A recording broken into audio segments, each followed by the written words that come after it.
The vestibule of St. Crispin's smelled of old stone and tallow candles, and the November light that fell through the narrow windows was the color of cold water. Cecily stood in the receiving line with her hands folded and her chin level, wearing the only gown she had thought fine enough for a wedding, ivory wool with a narrow border of cream ribbon at the hem, cut close because she had altered it herself.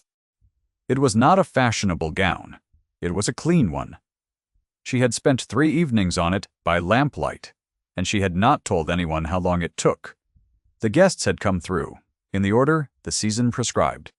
The Earl of Ferndale's neighbors first, then his London acquaintances, then the county families whose estates bordered his own, and last, moving through the church's side door with the unhurried certainty of a woman who had never waited for anything in her life, Lady Portia Ashworth, Dowager Countess of Ferndale.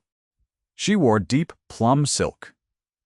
Her diamonds were not the largest in the room, but she had worn them at precisely this angle for 30 years, and every woman present knew their weight. She did not look at Cecily as she moved down the line. She looked at Edward, her son, standing tall in his dark coat at Cecily's side, and whatever she said to him was too low for Cecily to catch. Then she turned and her gaze dropped to Cecily's hand. The ring was a small thing, a garnet set in a gold band, with 3 seed pearls arranged on either side of the stone, and if one had very good eyes and the light was exactly right, one could see a crest engraved inside the curve of the band, small and precise as a whisper.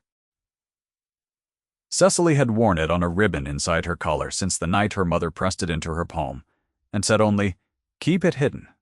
She had worn it hidden for 20 years. That morning, alone in the room her aunt had prepared for her, she had untied the ribbon and slid the ring onto her finger. It was her mother's. It was the only thing she had. Lady Portia looked at it for precisely 2 seconds. Then she laughed. It was not a cruel laugh, exactly. It was the laugh of a woman who has had a long suspicion, confirmed a sound that said, "Yes, of course. Naturally, I thought as much." It was the laugh that lands in a room and shapes itself into a fact before anyone can dispute it, and the 4 guests nearest the Dowager heard it, and one of them, a young woman in ice blue who had been positioned at the Dowager's elbow with the practiced ease of a woman, pressed her lips together in a smile she was too well-bred to complete. "A garnet ring," Lady Portia said, her voice carrying the pleased quality of a thing she had waited to say. "How very fitting. One does admire the effort." The effort. As though Cecily were a child who had tried to dress the part and had almost managed it. As though the ring were proof of everything the season had already decided. Cecily did not look away from her. She held the Dowager's gaze and said nothing, because she had learned long before this morning that the women who answered such remarks lost ground, and the women who waited sometimes won it back. She was aware of her own heartbeat in the back of her throat. She was aware of the warmth of the ring on her finger and the cold of the room beyond the candles. She was aware that the magistrate's wife 3 feet to the left had heard every syllable and was choosing, with the careful attention of a woman practiced in choosing, not to react. Edward at her side had gone very still in the way she had come to recognize as something other than agreement. She did not yet have a name for what it was. She knew only that it was not coldness. She had spent enough time watching him manage rooms to understand that his stillness had gradations, and the one he wore now was not the stillness of indifference, but of something held under discipline at considerable effort. What she could not know, standing there with the garnet warm on her finger, was that the Dowager was still looking at it, that the laughter had already begun to go quiet inside her, that the woman who had spent 30 years knowing exactly which families had which crests was studying the engraving inside the band with the focused attention of someone who has just seen a door they believed sealed standing open. It was the falcon with its wings half raised, as though interrupted mid-flight. She had seen that crest before. If you find yourself moved by this story, stay a little longer. What happens in the next 20 minutes will change the meaning of everything that came before it. Cecily Marchmont had been raised to believe she was nobody in particular. Not cruelly. It had not been done with cruelty. Her Aunt Miriam Perry, who had taken her in at the age of 4 following the death of her mother, was a gentlewoman of narrow means, who ran a small household in Northamptonshire with careful economy and a real warmth that stretched further than her purse. She had told Cecily the truth, as she understood it. "Your mother was a cobbler's daughter from the Midlands. She married a good man who died before you were born, and she died herself of a lung complaint when you were too small to remember her face. You have no family but me. This is not a tragedy. This is simply what is." Cecily had not experienced it as a tragedy. She had experienced it as a set of facts about the world that made certain doors unavailable to her and certain others improbable, and she had arranged her life accordingly. She read whatever she could obtain. She played the pianoforte on the instrument at the vicarage, where the Reverend's wife took a liking to her and let her practice on Thursday afternoons. She spoke French adequately and Latin badly, and she could stitch with a precision that her aunt said was almost alarming in a girl of 16. She had no expectations beyond a modest situation, a companion's post perhaps, or a governess for a family who would not mind that she had no distinguished connections. Her mother's ring she wore on its ribbon beneath every collar she owned, winter and summer, and she did not think about it more than she thought about breathing. She had been 23 when the bailiff came.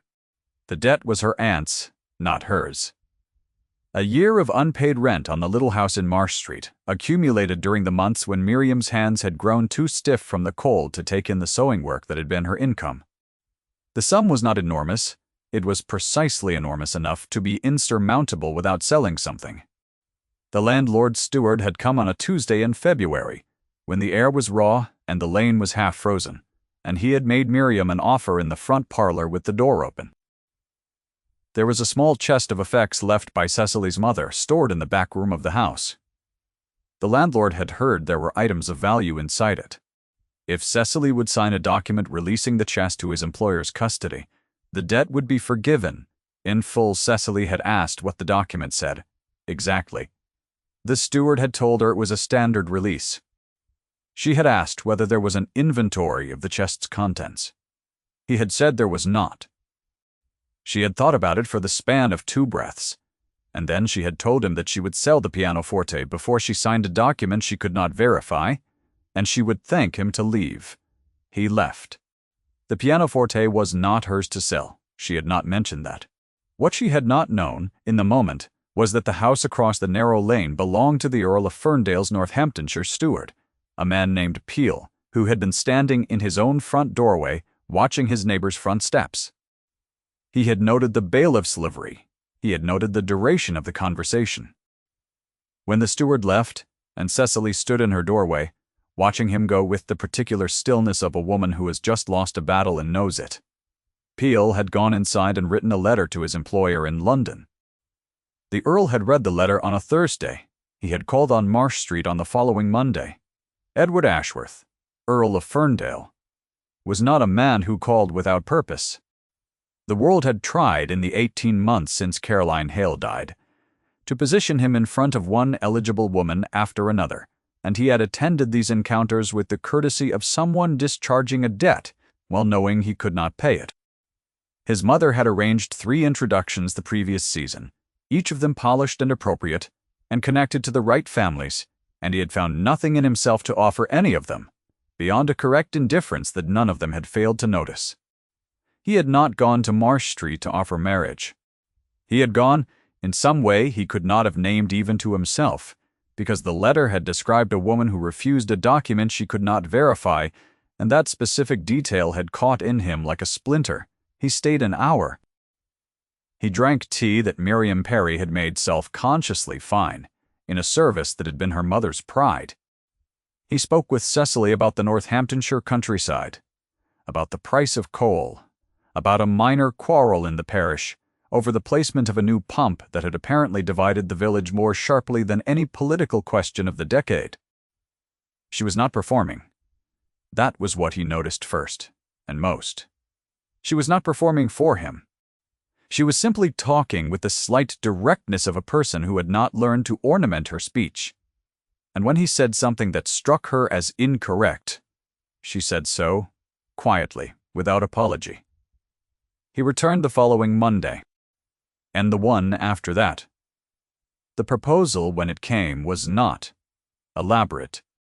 He said that he believed she was the most honest person he had encountered in a long time, and that he had need of honesty in his house, and that he hoped she would consider the arrangement on its merits. She had told him she would need a week to think about it.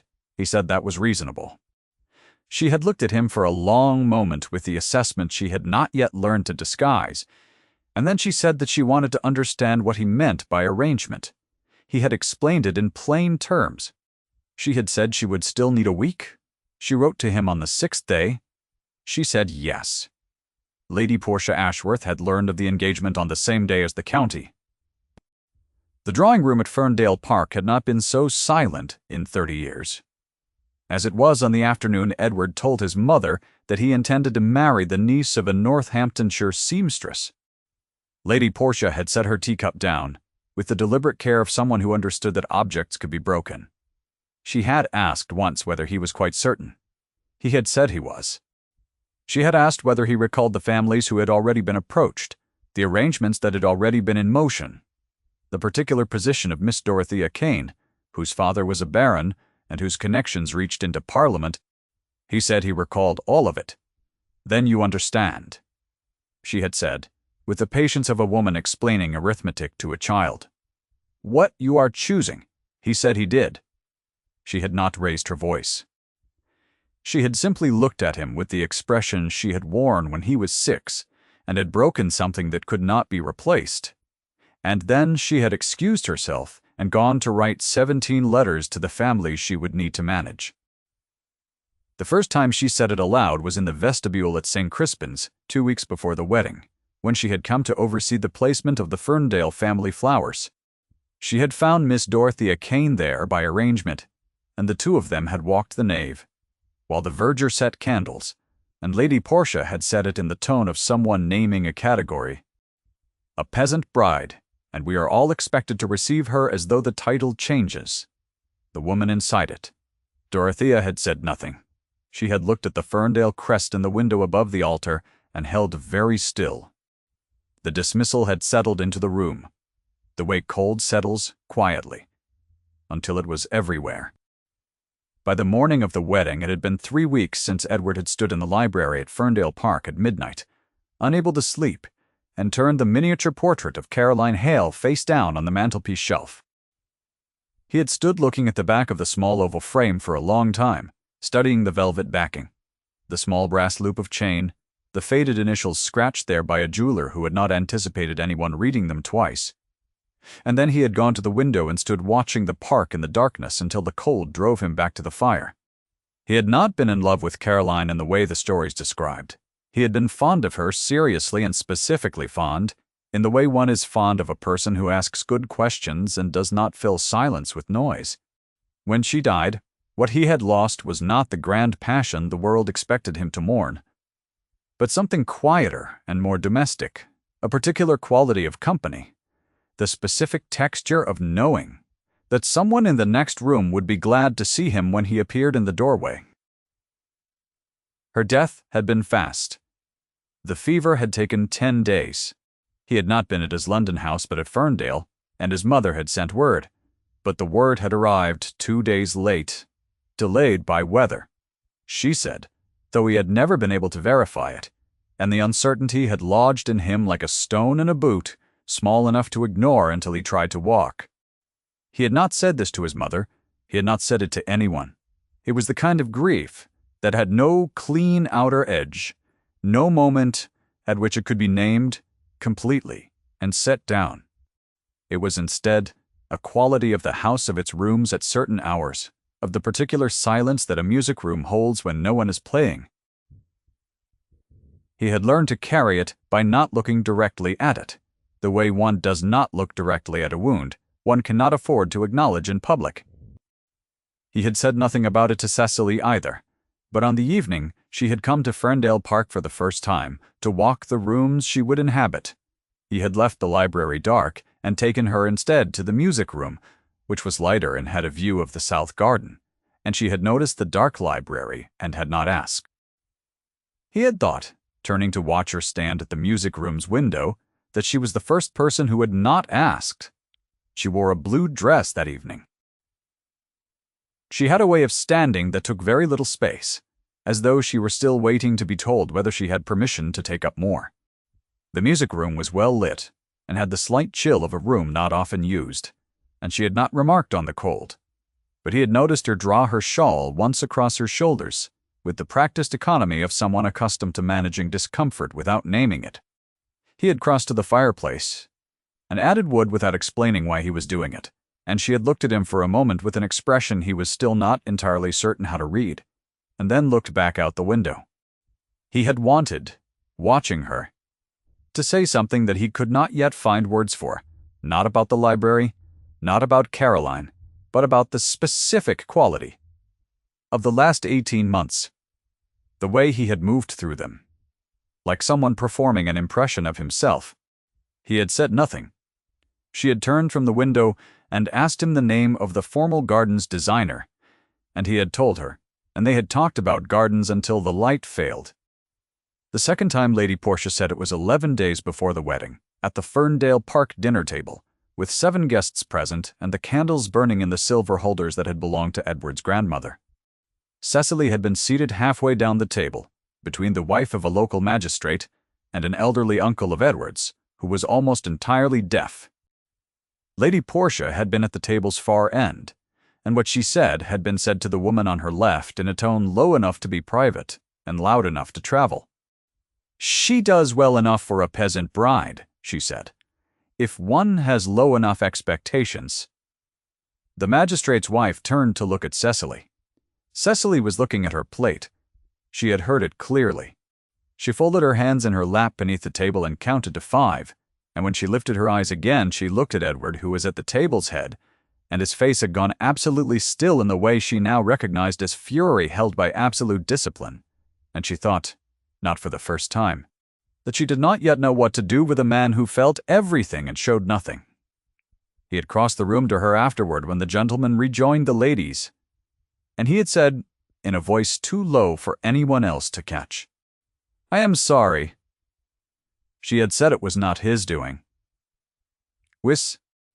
He had looked at her for a moment with something in his eyes that she had not yet seen there, something that was not politeness, and was not duty, and was not the pragmatic arrangement they had both agreed to, and then it was gone.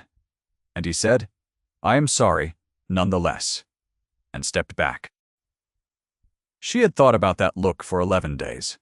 The day before the wedding, Peel, the steward, came to Marsh Street on an errand that he said was about the settlement documents, and he stayed longer than the documents required.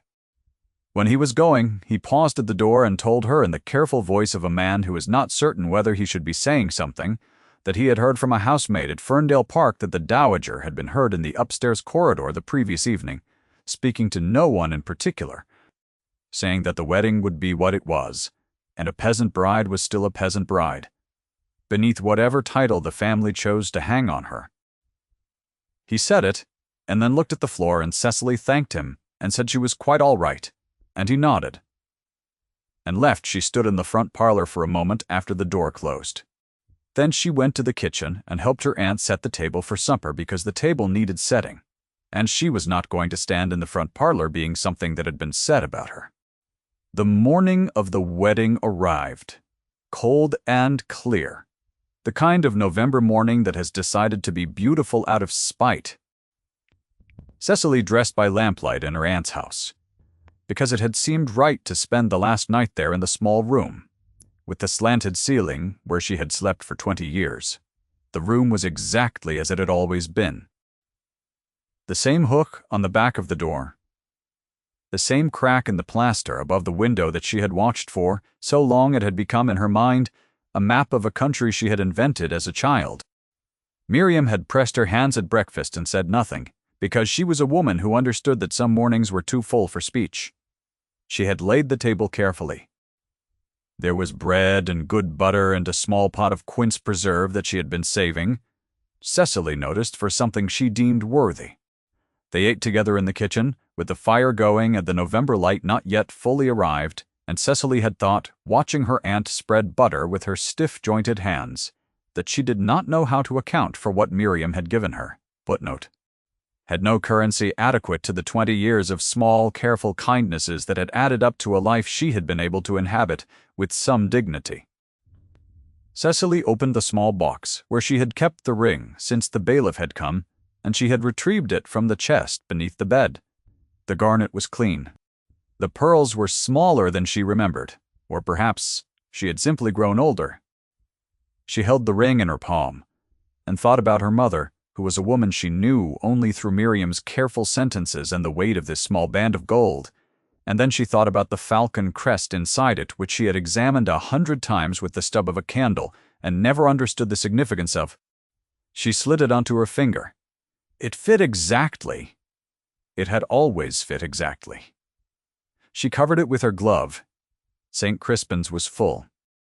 The county had come, partly out of respect for the Ferndale name, and partly out of the particular curiosity that attaches itself to an improbable match.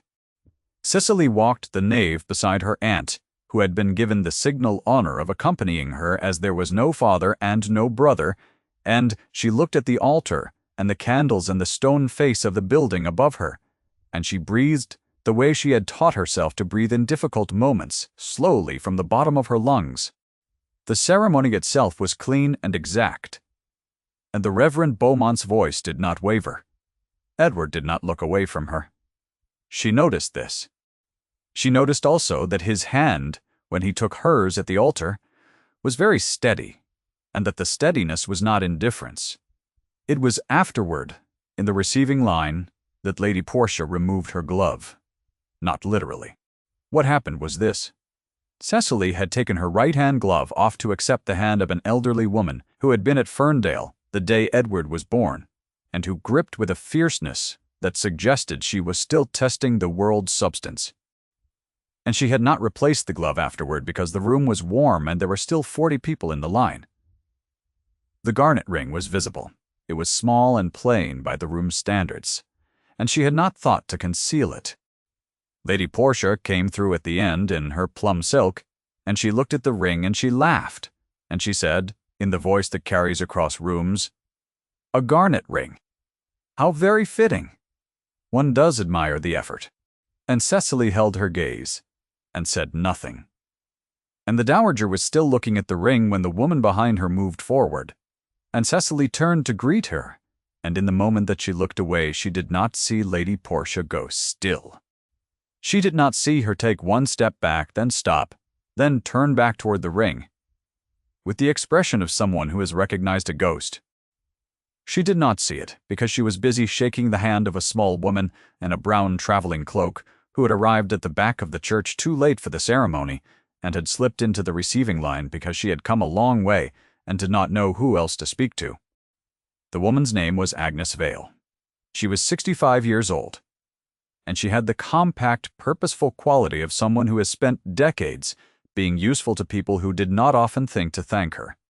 She had a face that had been pretty once, and was now something better, marked by a particular expression around the eyes that long practice in observation gives.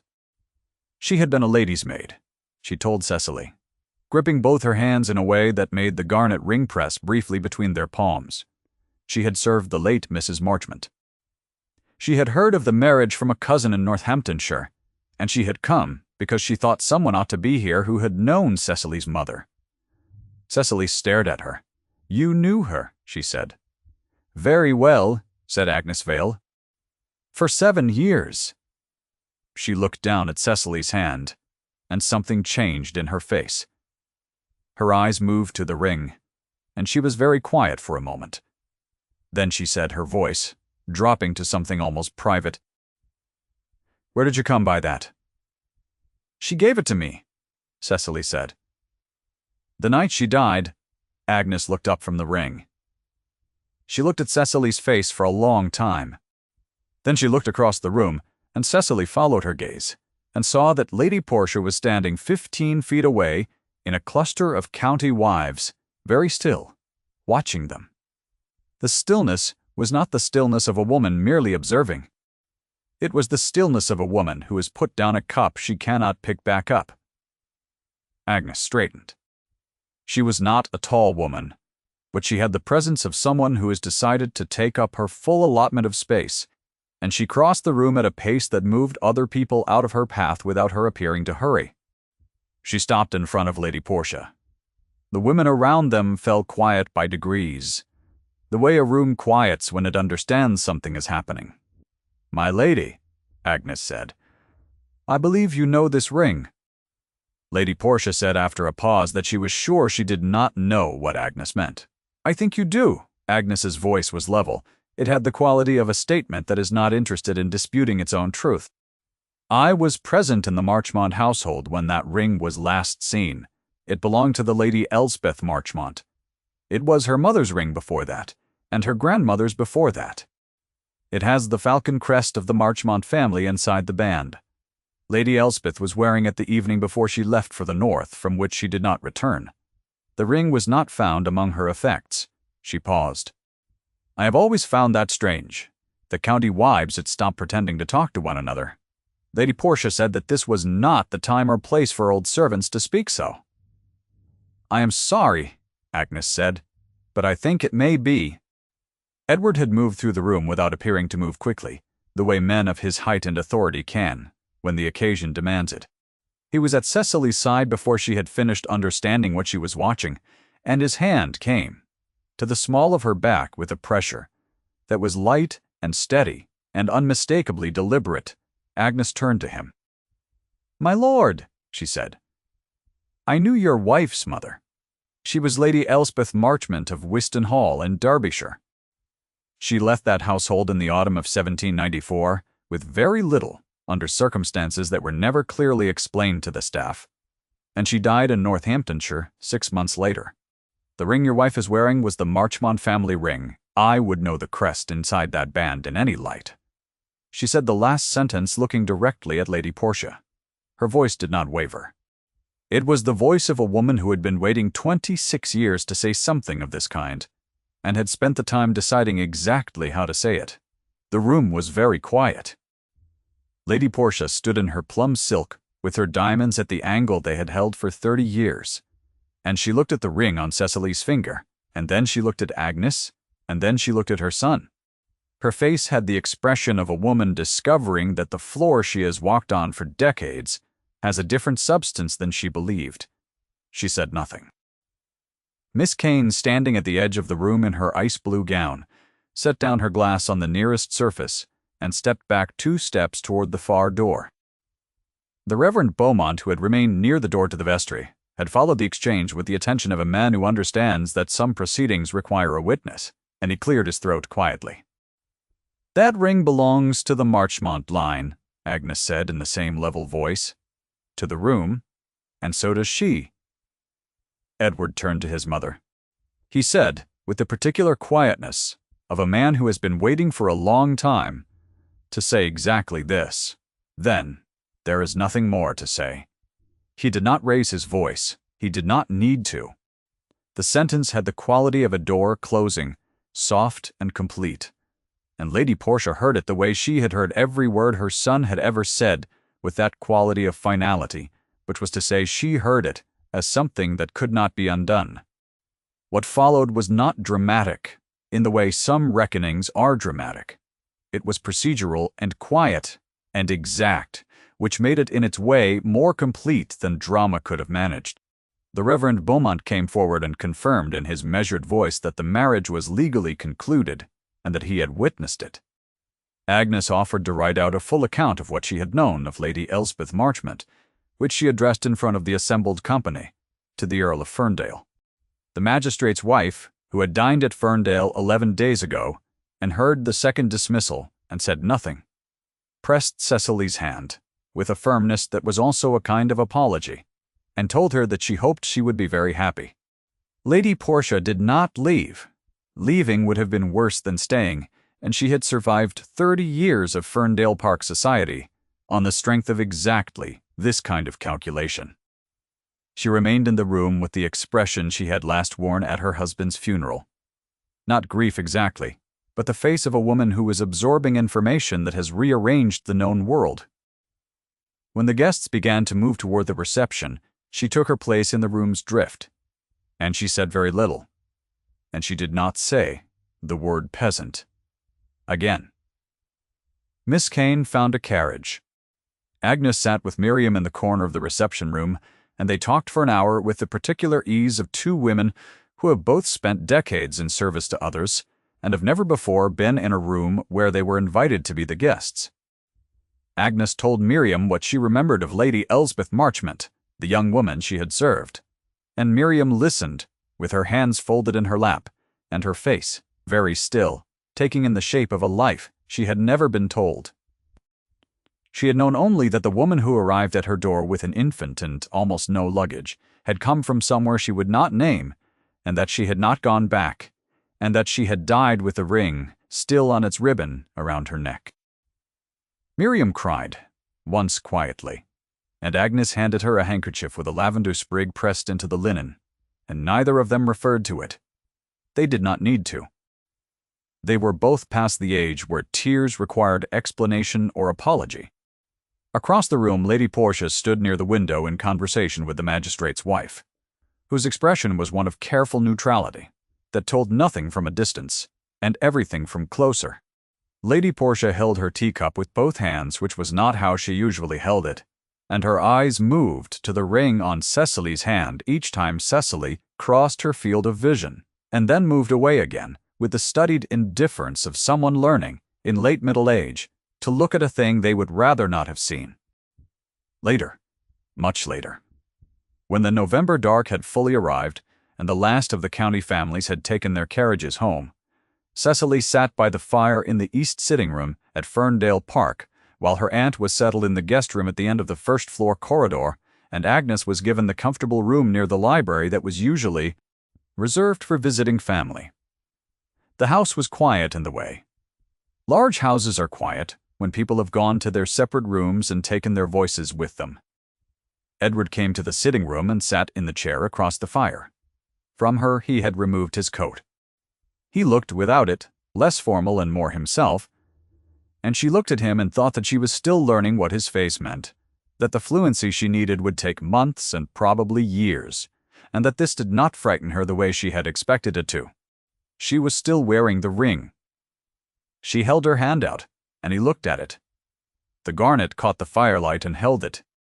"Cecily," he said, and it was the first time he had used her given name without the buffer of the ceremony around it, without any procedural reason to say it, and the sound of it was different than it had been at the altar. At the altar it had been a vow. Here by the fire it was simply her name, and she understood, hearing it, that he had wanted to say it for some time. She looked at him and waited.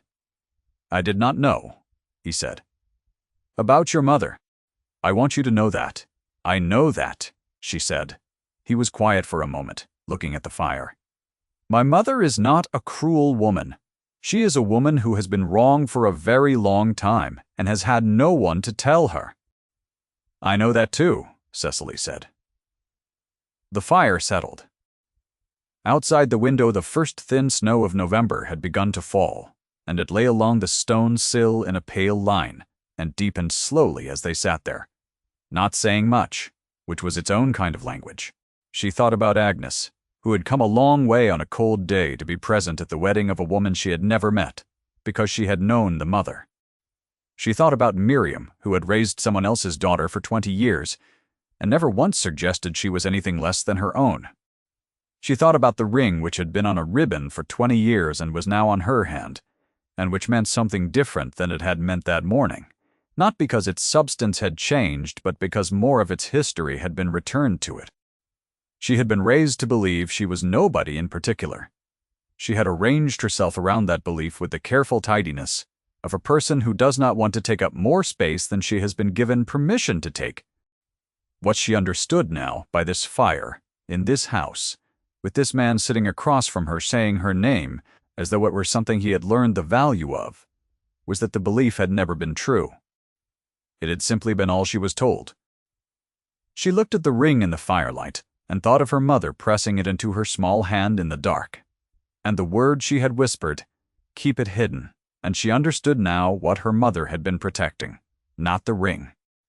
The lineage inside it, the name that went with the crest, the proof that her daughter was not nobody, even if her daughter would not know it, For 20 years, she had kept it hidden.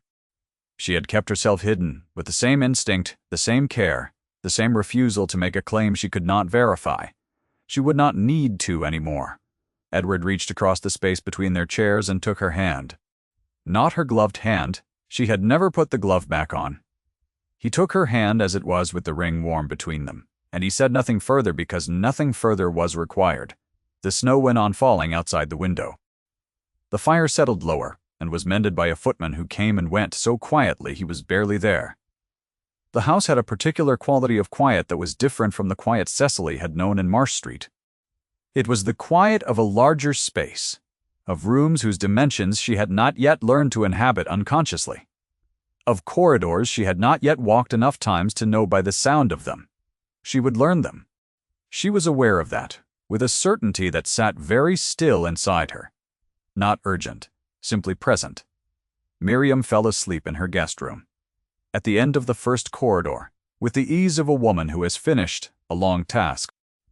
Agnes sat at the writing desk in her room and began the letter she had promised the Reverend Beaumont, her hand careful and unhurried across the page, setting down what she remembered with the precision of someone who understands that some records need to exist on paper in the world where they can be found by anyone who looks. Cecily sat by the fire, with her hand in Edward's and the ring on her finger, and the ribbon that had held it for 20 years lay on the dressing table upstairs, coiled and empty, not discarded but set aside, the way you set aside something that has done exactly what it was meant to do. If Cecily's story has stayed with you this evening, leave a thought in the comments. It is always a gift to know which moment found its way in. And thank you, sincerely, for staying until the end. The ring was still warm when she finally turned to the window and watched the snow cover the stone sills and the dark garden and the long drive, and thought of what it meant to have somewhere to go. This is where I live now. This is a thing that cannot be unmade. It is mine.